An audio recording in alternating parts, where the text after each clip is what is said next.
शाम का समय था और मुंबई से दिल्ली जाने वाली उड़ान AI 307 की तैयारियां जोरों पर थीं। यात्री धीरे धीरे बोर्डिंग गेट की ओर बढ़ रहे थे। उन सभी में उत्साह था, पर एक आदमी जिसे कोई नहीं पहचानता था, थोड़ा विचलित दिख रहा था। उसका नाम था आरव।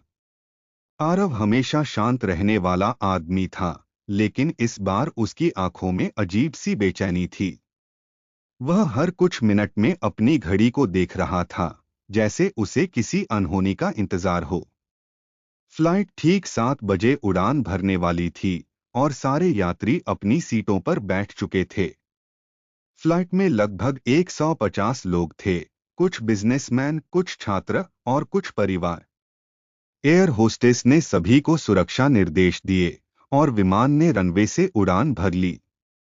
सब कुछ सामान्य था। आसमान में बादलों के बीच से विमान अपने गंतव्य की ओर बढ़ रहा था। अचानक विमान में हल्की हल्की हलचल महसूस हुई। आरव की बेचैनी और बढ़ गई। उसने खिड़की से बाहर देखा, लेकिन सब कुछ सामान्य था।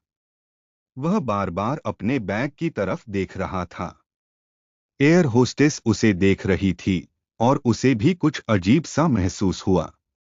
आरव का चेहरा पसीने से तर था और उसकी नजरें कभी खिड़की पर तो कभी घड़ी पर जा रही थीं।